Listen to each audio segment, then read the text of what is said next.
Shampoo করে যে আপনি দাঁড়িয়েছেন সেটা কি এসইউসিআই এর অস্তিত্বটাকে বোঝানোর জন্য নাকি আপনি জেতার জন্য? না, নিশ্চয়ই জেতার জন্য।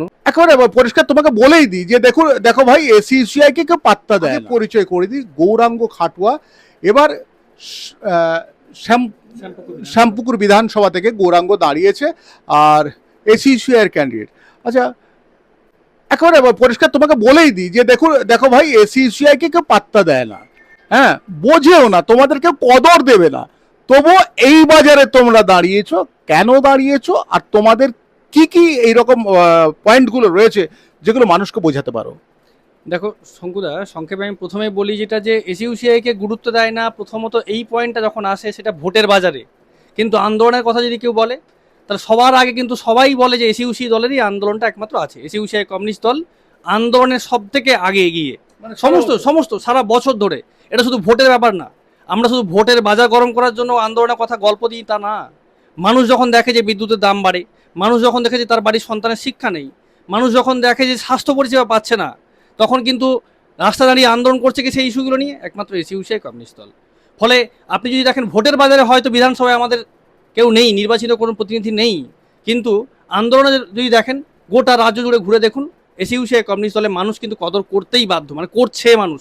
আমরা এমনকি বাড়ি বাড়ি যাচ্ছি যখন, তারা কিন্তু বলছে যে বেকারদের সমস্যা দেখো, যেটা আপনি বলছেন, বেকারদের চাকরি নেই, কাজ নেই, বেকার যুবকরা চাকরি যাদের ছিল 26,000 শিক্ষকের চাকরি চলে গেল।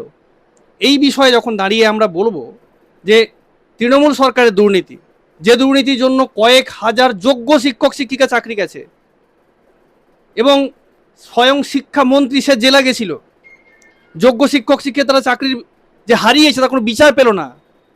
অনেকে নতুন করে যে পরীক্ষা নেওয়া হলো সেই পরীক্ষার মাধ্যমে অনেকে চাকরি পেল না, তাদের বিচার কিন্তু কেউ করছে না। কয়েকজন শিক্ষক তো মানে ইতিমধ্যে মারা গেছেন, তার বিচার কেউ করছে না। আমরা এসইউসিআই কমিউনিস্ট দলের পক্ষ থেকে এবং আমাদের দলের যে ছাত্র সংগঠন, তারা সম্মিলিতভাবে শিক্ষাটাকে রক্ষা করার জন্য কিন্তু আমরা বরাবর চেষ্টা করি, আন্দোলন চালিয়ে যাই। আপনি যদি দেখেন যে 8,000 স্কুল বন্ধ হয়ে গেছে, প্রায় 8,000, এটা রাজ্যে। গোটা দেশ ঘুরে দেখুন 90,000 স্কুল বন্ধ। তাহলে এই অবস্থায় দাঁড়িয়ে যখন শিক্ষা, সরকারি শিক্ষা ব্যবস্থাকে সরকার, সে কেন্দ্র সরকার হোক রাজ্য সরকার হোক, তারা যখন ধ্বংস করার জন্য চেষ্টা করছে, তখন কিন্তু পাশে দাঁড়াচ্ছে ছাত্রছাত্রীদের পাশে কিন্তু এসইউসিআই কমিউনিস্ট দল। আমরা যেটা জানি যে এক সময় যখন ইংরেজি মানে প্রাথমিকে ইংরেজি চালু করতে হবে, সেটা কিন্তু আমরা দেখেছি দিনের পর দিন এসইউসিআই আন্দোলন করেছে, পরে সেটা কিন্তু ফলপ্রসূ হয়েছে। হ্যাঁ, অবশ্যই। আপনি এখনো মানুষ বলে যে সিপিএম সরকার যখন ছিল তখন তাদের মানে এই যে ইংরেজি তুলে দেওয়া, ক্লাস 4 পর্যন্ত পাস ফেল তুলে দেওয়া, এই যে দুটো সরকারি শিক্ষা ব্যবস্থাকে ধ্বংস করার একদম প্রাথমিক যে জায়গাটা তারা করে দিয়ে গেছে, ধ্বংস করে দিয়ে গেছে, তার বিরুদ্ধে কিন্তু একমাত্র এসইউসিআই কমিউনিস্ট দল, যাদের বহু কর্মীর তাদের অঙ্গের হানি ঘটেছে আন্দোলন করতে গিয়ে, শিক্ষাটাকে বাঁচানোর জন্য তারা কিন্তু আন্দোলনটা করেছে। নেই, আমি যতটুকু বুঝি ভাই, পকেটে মাল দরকার, মানে টাকা দরকার, টাকা কিন্তু চলে আসছে আর গ্রেস দিয়ে পাশ হয়ে যাবে। আপনি শিক্ষার কথা তুলে লাভ কি আছে? দেখুন, এটা তো ডিগ্রি, মানে আপনি যেটা বলতে চাইছেন ওটা ডিগ্রি কেনা বেচার জায়গা বলছেন, মানে টাকা ফেলো শিক্ষা নাও। আমরা তো ওই শিক্ষার কথা বলি না। এসইউসিআই আন্দোলনগুলো অনেকটা জঙ্গি আন্দোলন টাইপের হয় এবং সেগুলো কিন্তু ভয়ঙ্কর আন্দোলনের রূপ নেয়। সেই জায়গাটা নির্বাচনের সময় কেন আপনারা পিছিয়ে থাকেন? দেখুন, নির্বাচন অনেক রকমভাবে হয়, আপনারা নিশ্চয়ই সাংবাদিক, আপনারা জানেন। নির্বাচনের জন্য যেগুলো লাগে, হয়তো এসইউসিআই দল সেই সব বিষয়ে আমরা উৎসাহ দেখাই না, আমরা ওই দিকে যাই না। কারণ নির্বাচনে স্বাভাবিকভাবেই যেটা অন্যান্য দল যেগুলো করে, যার মানি পাওয়ার আছে, যার মাসেল পাওয়ার আছে, যার অ্যাডমিনিস্ট্রেটিভ পাওয়ারকে যে ইমপ্লিমেন্ট করতে পারে, তারাই সাধারণত ক্ষমতাগুলো দখল করে। কারণ অভয়ার যে আন্দোলনটা হয়েছিল সেই আন্দোলনের বীজটা কিন্তু এসইউসিআর থেকেই পুঁতেছিল সবাই। হ্যাঁ, নিশ্চয়ই।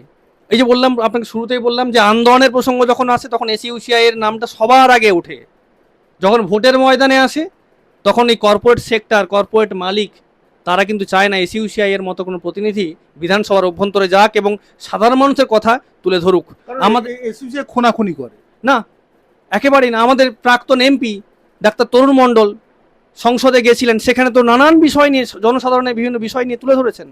আমাদের প্রাক্তন এমএলএ ডাক্তার তরুণ নস্কর, তিনি বিধানসভার অভ্যন্তরে তুলে ধরেছেন, শিক্ষার বিষয় নিয়ে তুলে ধরেছেন। প্রাক্তন এমএলএ দেবপ্রসাদ সরকার, তিনি ওই এলাকার মানুষের বিভিন্ন সমস্যার সমাধানের জন্য লড়েছেন। এই যে আপনি যান দক্ষিণ চব্বিশ পরগনার সুন্দরবনের বিভিন্ন প্রত্যন্ত এলাকাগুলোতে, এই ট্রেন চলাচল ব্যবস্থা, এই নানান রকমের যে পরিষেবাগুলো মানুষ পায়, সেই তেভাগা আন্দোলনের সময় থেকে আজ পর্যন্ত মানুষের বেশিরভাগ অধিকারগুলোর যে অর্জিত হয়েছে, দাবিগুলো যে আদায় হয়েছে, তার বড় ভূমিকা কিন্তু এসইউসিআই কমিউনিস্ট দলের। এটা গোটা দক্ষিণ চব্বিশ পরগনার বিস্তীর্ণ এলাকার মানুষ মনে করে এটা কিন্তু আজও।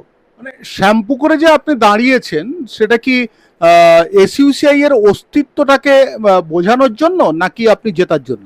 না, নিশ্চয়ই জেতার জন্য। আমার তো অস্তিত্ব আছেই, আমাদের পার্টির অস্তিত্ব দীর্ঘদিনের ইতিহাস এখানে পার্টির আছে, গোটা উত্তর কলকাতার ইতিহাস আছে। এই ট্রামের ভাড়া যখন 1 পয়সা বাড়িয়েছিল, তখন আমাদের এই হাতিবাগান মোড়ের আন্দোলন গোটা নর্থ কলকাতার মানুষ জানে। বা বিভিন্ন সময় এই হাতিবাগানের হকার যখন উচ্ছেদ করেছিল, সেই সময়কার আন্দোলন মানে এই এলাকার মানুষ জানে।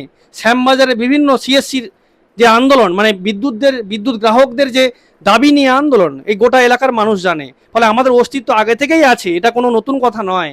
আমরা জিতবার জন্যই দাঁড়িয়েছি, এখানে প্রতিযোগিতা করছি। আপনি জিতবেন? আমরা তো সেটাই প্রত্যাশা করি। নিশ্চয়ই নিশ্চয়ই। অর্থাৎ শ্যামপুকুরের এবারের বিধানসভার এসইউসিআইয়ের যে প্রার্থী গৌরাঙ্গ খাটুয়া, তার সঙ্গে এতক্ষণ কথা বললাম।